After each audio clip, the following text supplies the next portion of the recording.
जी, इसके लिए शुक्रिया, लेकिन हमें इसकी जरूरत नहीं। लेकिन जहां तक मुझे जानकारी है मछली बाबू की आपको जरूरत पड़ेगी। सुना है 2 लाख रुपए कम पड़ गए। आपकी जानकारी सही है, लेकिन अब भी कह रहा हूं कि आपको इसकी फिक्र करने की कोई जरूरत नहीं है। हम बरानगर के तालाब के पीछे वाली जमीन बेच देंगे। मछली बाबू, वो जमीन तो आप पहले ही बेच चुके हैं। तो क्या हुआ, और भी तो जमीनें हैं। एक बात कहूं मछली बाबू, मैंने इस हवेली में अपनी बेटी ब्याही है। अब इस हवेली की इज्जत मेरी भी इज्जत है। अगर आपको कोई एतराज ना हो तो ये 2 लाख रुपए मैं देने को तैयार हूं।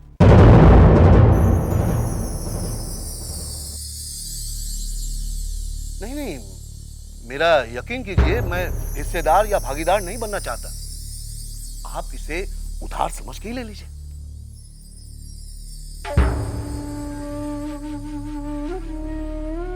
हम समधियों से पैसे नहीं मांगते। हाँ, अगर आपको जरूरत हो तो बेझिझक मांग लीजिएगा, हम दे देंगे। ये आप क्या कह रहे हैं मछली बाबू? आप जैसा समझी हो तो मुझे चिंता किस बात की है। लेकिन फिर भी जाते जाते एक बात कहना चाहूंगा, आधी रात को भी मेरी जरूरत पड़े तो याद कर लीजिएगा, मैं हाजिर हो जाऊंगा। अच्छा, चलता हूं। नमस्ते।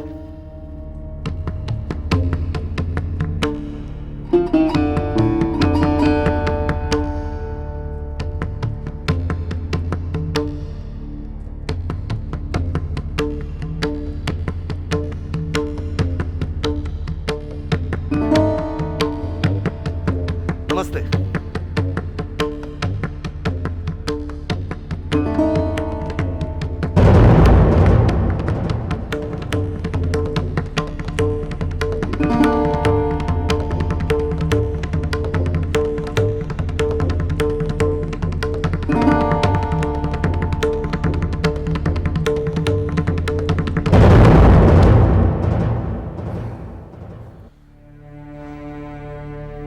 भागीदार?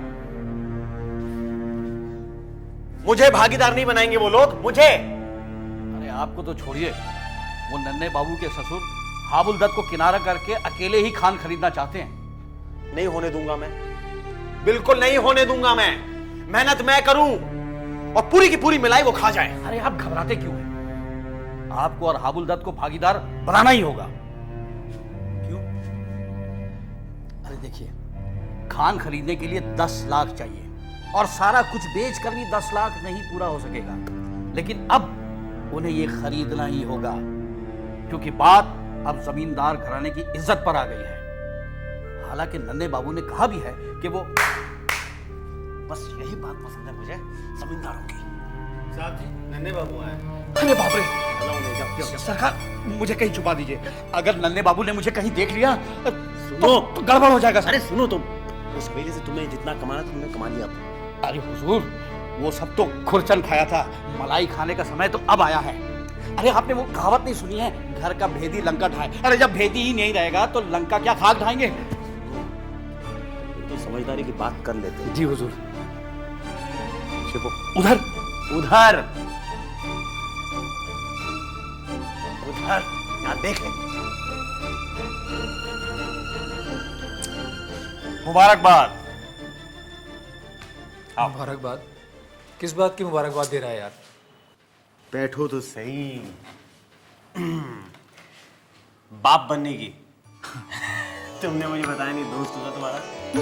दूसरी बात यह है कि तुम और तुम्हारे चाचा व्यापार शुरू करना चाह रहे हैं और तुम लोगों को भागीदार की कोई जरूरत नहीं है। ये सब तुझे कैसे पता चला? पता चल जाता है। बाजार में नहीं तवाइफ आए और जमींदार को पता ना चले। ना, ऐसा नहीं हो सकता। कोई नया व्यापार शुरू करना चाहे और नन्ही को पता ना चले, ऐसा नहीं हो सकता। तू ठीक कह रहा है। मंजले चाचा की यही मर्जी है,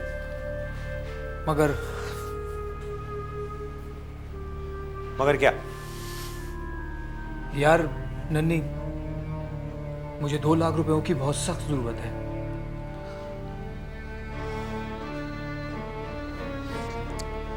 पैसे मुझसे ले लो। पैसे तो दे दूंगा मैं, मगर एक शर्त है। शर्त?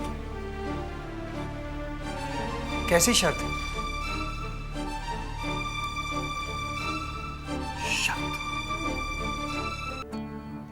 तो अपने कोयले के खान के कारोबार में जाने का पूरा फैसला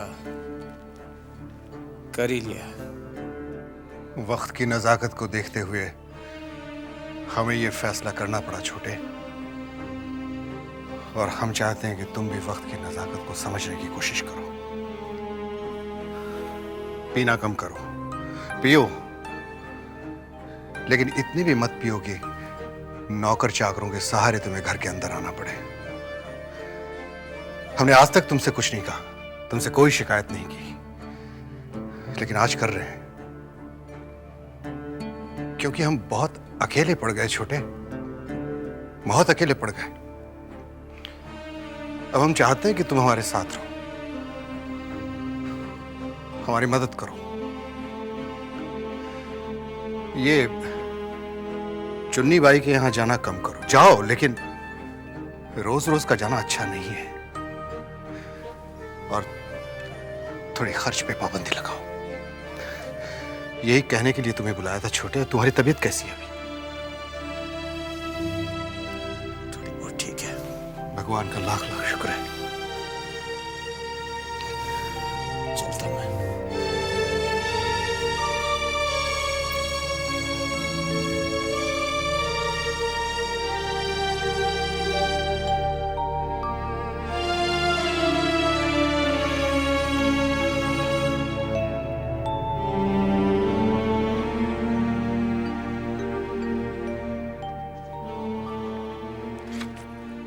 आप अभी भी पढ़ रहे हैं?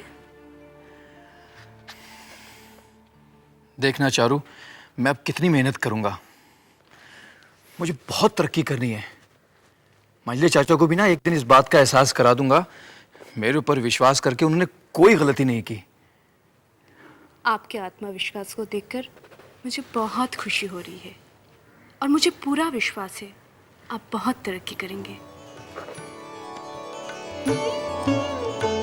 तुम यहाँ बैठो। तुम्हें पता है चारू, मेरी जिंदगी में इस बदलाव की वजह क्या है? सिर्फ तुम हो, और बाकी रही सही कसर हमारे होने वाले बेटे ने कर दी। चारू देखना, हम अपने बेटे को बहुत अच्छी परवरिश देंगे। उसे पढ़ने के लिए ना विदेश भेजेंगे। मेरी तो भगवान से यही प्रार्थना है कि आपकी हर इच्छा पूरी हो। तुम मेरे साथ हो ना, फिर मुझे किसी बात की कोई फिक्र नहीं है। सच? हाँ।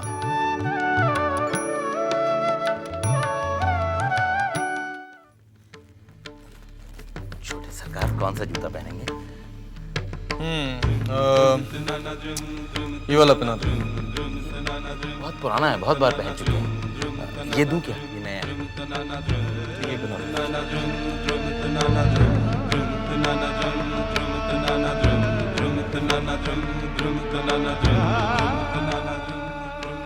जरा अपना हाथ तो आगे कीजिए। क्यों? एक बहुत बड़े बाबा हैं, उन्होंने आपके लिए ताबीज भेजा है। अरे भाई, हमें क्या हुआ है? यशोदा दुलाल की कृपा से हुआ तो कुछ नहीं है, लेकिन आप रात रात भर बाहर रहते हैं, मुझे डर ही लगा रहता है। ये ताबीज आपकी रक्षा करेगा। छोटी बहू, तुम अच्छी तरह जानती हो कि आज तक हमने कभी भगवान की पूजा तक नहीं की है, तो ये बेकार की ताबीज हम क्यों पहनेंगे? आज तक आपने मुझे जो भी कहा है सो मैंने किया है, और आपने मेरी हर बात टाली है। आज तो मत टालिए, मान जाइए। लाइए मैं आपको पहना देती हूँ।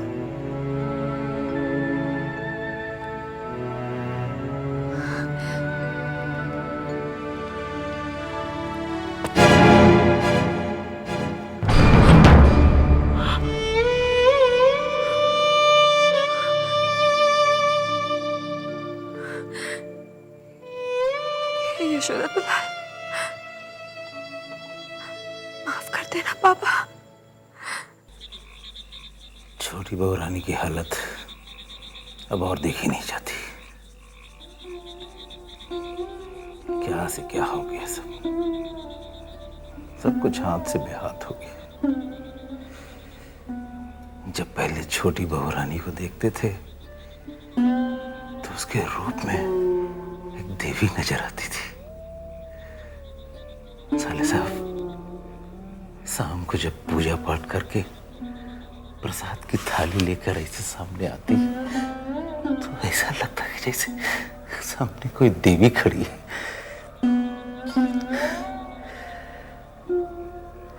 सब कुछ क्या से क्या हो गया। छोटी बहू रानी बेचारी का सोच कर ही हवेली में आई थी। उनको भी कैसे कसूरवार ठहराए। छोटे बाबू जो है वो देखते ही नहीं उसके तरफ। बंसी, ताबीज का क्या हुआ? ताबीज जी की वजह तो ये सब हुआ। छोटे बाबू तो ताबीज को फेंक फाक कर चले गए।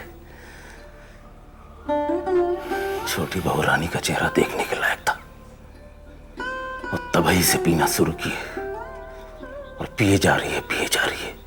उसका पीना रुक ही नहीं रहा और एक ही जिद लगाई है कि वो 5 सुपारी लेगी और 12 नगर जाएगी। हमने बहुत समझाया, नहीं छोटी बहू रानी अकेले नहीं, लेकिन हमारी तो सुनती ही नहीं। क्या करें पता नहीं।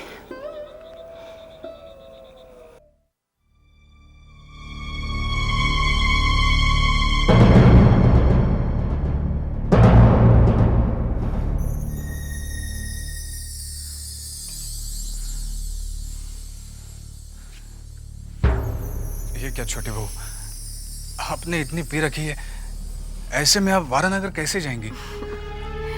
तू है ना मुझे संभालने के लिए। हाँ नहीं छोटी बहू, इस हालत में मैं आपको नहीं लेकर जाऊंगा।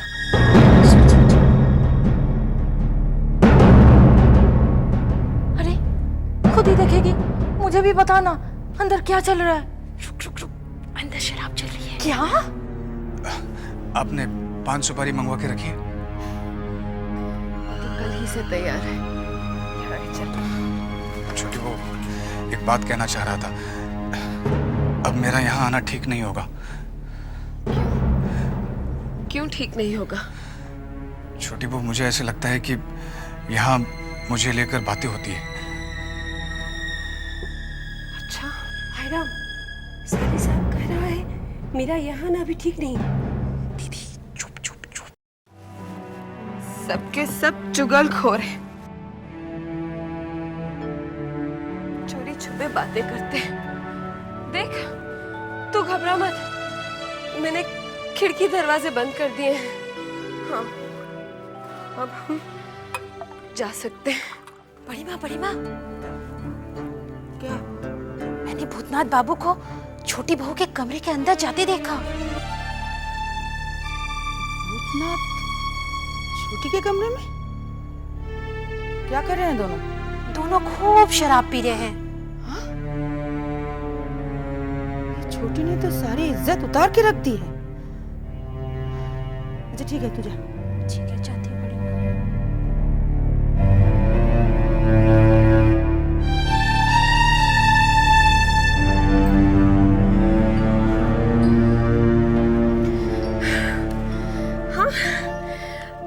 चलते हैं, ठीक है?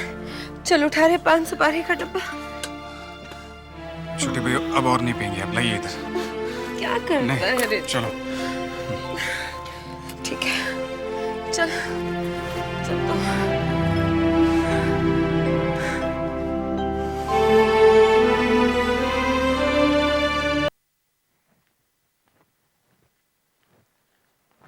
प्रणाम चाचा जी। आओ नन्हे, हम तुम्हारी प्रतीक्षा कर रहे थे।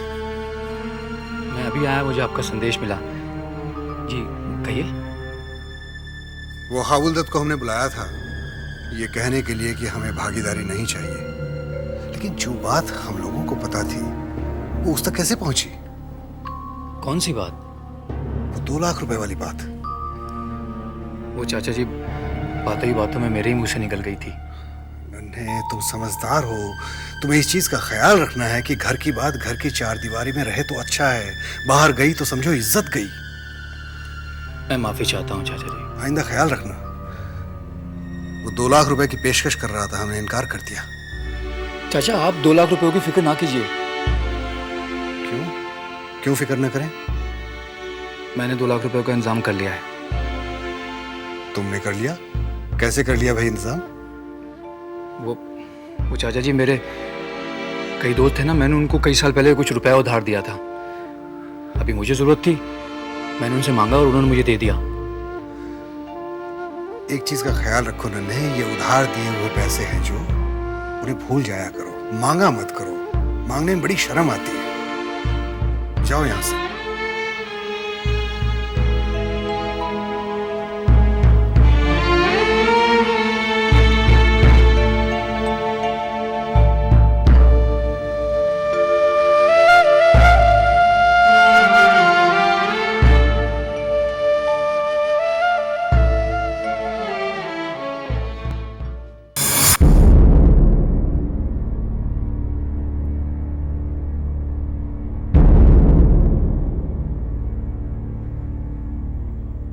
ये क्या? गहने तो तुम्हें बहुत प्यारे थे, आज अचानक अपने जिस्म से उतार कर अलग क्यों कर दिया? दुनिया एक तरफ, मेरे पति की इज्जत एक तरफ। मुझे इन सब से आपकी इज्जत कहीं ज्यादा प्यारी है। इन्हें रख लीजिए। मुझसे आपकी परेशानी देखी नहीं जाती। एक औरत का असली गहना तो उसका पति होता है। आपको पैसों की जरूरत है ना? अगर इन्हें बिकवा कर तुम्हारे गहने बिकवा कर? मजली, आज तुमने ऐसा करके खुद को हमारी नजरों में बहुत ऊंचा कर लिया, बहुत। मगर अपने गहने देकर हमें हमारी नजरों में नीचा मत करो,